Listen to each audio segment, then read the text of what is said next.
Not to criticize themselves. Not to fix anything. Simply to introduce themselves. Grace looked at her reflection. For several moments, she couldn't speak. Finally she whispered. My name is Grace. Tears filled her eyes. I deserve to be treated with dignity. Across the room. Samuel said. My mistakes do not define my worth. Amina declared. I am more than my fear. Daniel stood tall. My courage was never weakness. May smiled through tears. I belong. The room erupted in quiet applause. No one was applauding perfection. They were applauding progress. That night, Dr. Eleanor gathered the five together. I've watched each of you begin to believe the truth again. She paused before continuing. But healing has another step. Grace frowned. What step? Dr. Eleanor looked at each of them. You must decide what kind of leaders you will become. The greatest danger isn't only remaining wounded. It's becoming the very person who wounded you. Silence filled the room. Every one of them realized how easily pain could turn into bitterness. Or compassion. The choice was theirs. Just then, a staff member hurried into the room, holding an envelope. Dr. Eleanor. It arrived by courier. There was no return address. She opened it slowly. Inside was a newspaper clipping. On the front page was a smiling photograph of Adrian Cole receiving another prestigious Global Ethical Leadership Award. Tucked behind the clipping was a handwritten note. Heroes are easiest to hide behind. Dr. Eleanor's expression changed instantly. Grace noticed. What is it? Dr. Eleanor folded the note carefully. Then she looked directly at Grace. I don't think this retreat is as anonymous as we believed. As everyone prepares for bed, a security volunteer discovers tire tracks leading to the retreat's private gate. The visitor log is empty. Someone came. Someone watched. And someone left without being seen. Morning broke over the retreat center, but the peace of the mountains no longer felt quite the same.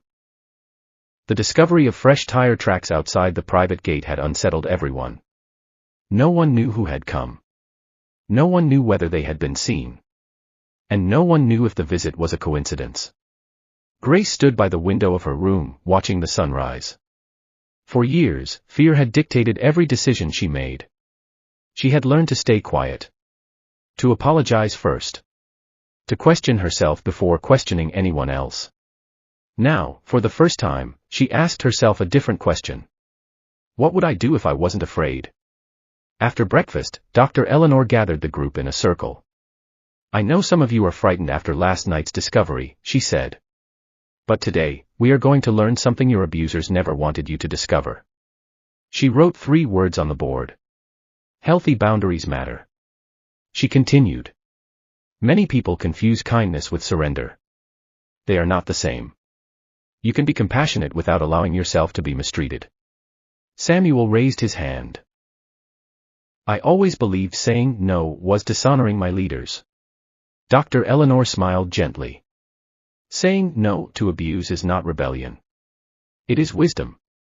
Daniel nodded slowly. In the military, we were taught loyalty. But no one taught us the difference between loyalty and enabling harm. The morning exercise was simple but difficult. Each participant was asked to complete one sentence. From today onward, I will no longer. Grace stood first. From today onward, I will no longer apologize for mistakes I did not make. The room applauded.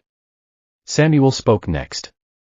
I will no longer mistake intimidation for spiritual authority. Amina said. I will no longer believe that asking for help is weakness. Daniel declared. I will no longer stay silent when integrity is at risk. Finally, May looked around the room before saying. I will no longer allow someone else's opinion to become my identity. The words were powerful because they were spoken aloud. For years, fear had whispered. Today, courage found its voice.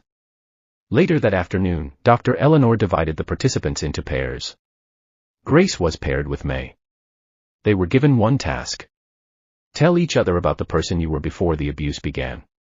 Grace smiled faintly. I used to laugh a lot. I loved mentoring new employees. I believed every problem had a solution. May listened quietly. Then she said, I used to be curious. I loved asking questions. I wasn't afraid of making mistakes.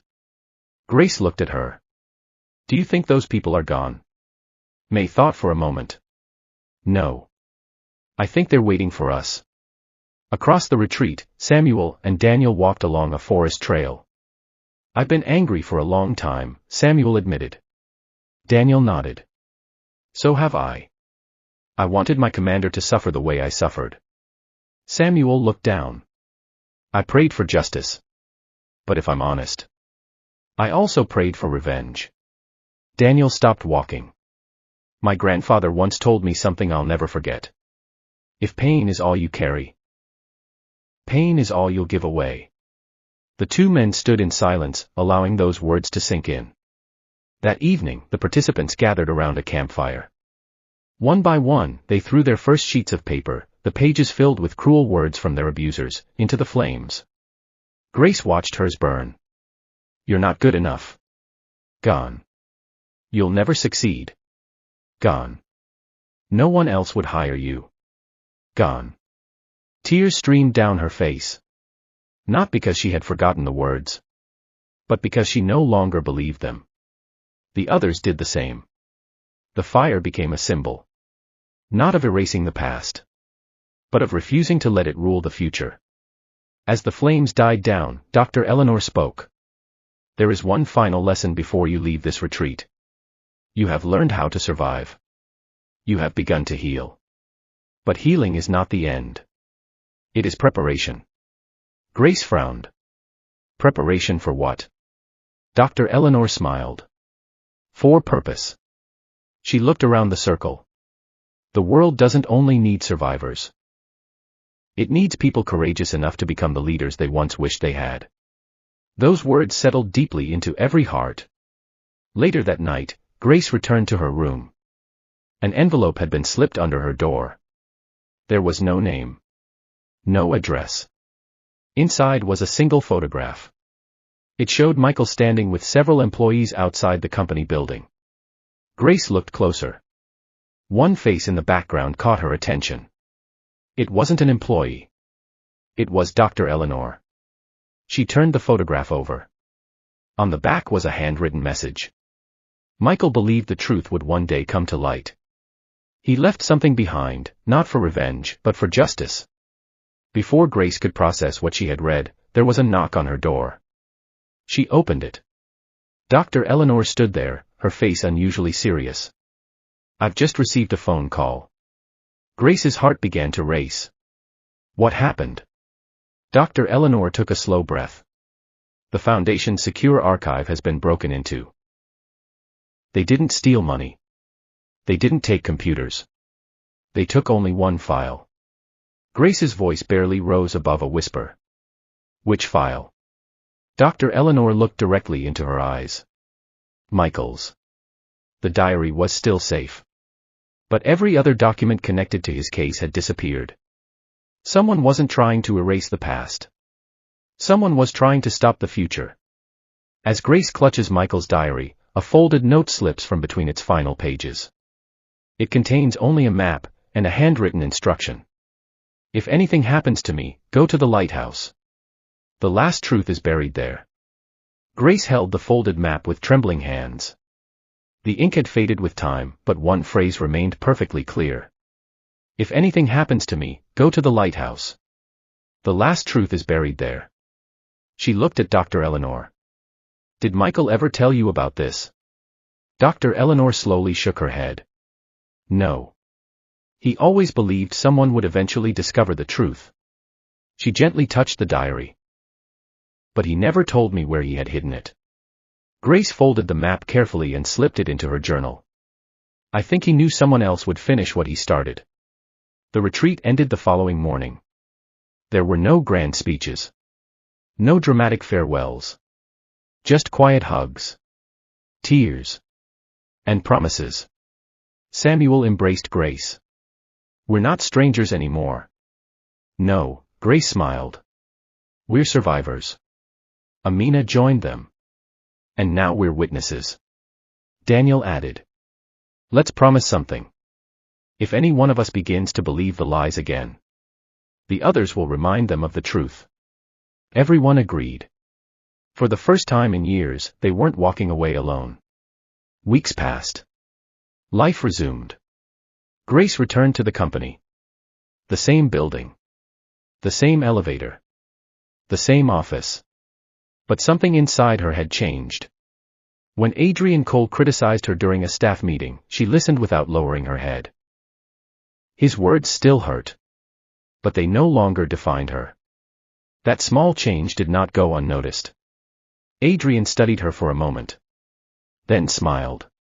Amazing what a vacation can do. Grace simply replied. I've learned to value the truth. For the first time, Adrian's smile faltered. Samuel returned to the church. During a leadership meeting, the senior pastor publicly blamed him for an event he had never organized. The room became silent. In the past, Samuel would have apologized immediately. Instead, he spoke calmly. With respect, Pastor, that responsibility belonged to another department. The room froze. The senior pastor stared at him. Are you correcting me? Samuel answered respectfully. I'm correcting the facts. No one had ever heard him speak that way before. At the hospital, the director began criticizing Amina in front of patients. She took a deep breath. Then calmly said, Sir, I'd appreciate discussing performance concerns in private. The hallway fell silent. The director looked surprised. He laughed awkwardly. Very well. Several nurses exchanged glances. One quietly smiled. For the first time, someone had challenged humiliation without becoming disrespectful. Daniel's suspension was lifted. He returned to duty under a different commanding officer. Young recruits quickly noticed something unusual. He never shouted. He never insulted anyone. When mistakes happened, he corrected them with patience. One recruit asked, Sir, why are you different? Daniel smiled. Because fear teaches obedience. But respect builds leaders. Meanwhile, May accepted a position at another university. Her new supervisor reviewed her research. After reading for nearly an hour, he looked up. This is exceptional work. May almost cried. No one had spoken to her like that in years. One evening, Grace received an email. Subject. You helped me without knowing. She opened it. It was from a former employee. I watched how you stayed kind even when you were mistreated. I thought I was the only one being targeted. Seeing you survive gave me hope. Thank you. Grace smiled through tears. Before she could respond, another email arrived. Then another. Then another. Stories from people she had never met. Some still worked at the company. Others had left years earlier.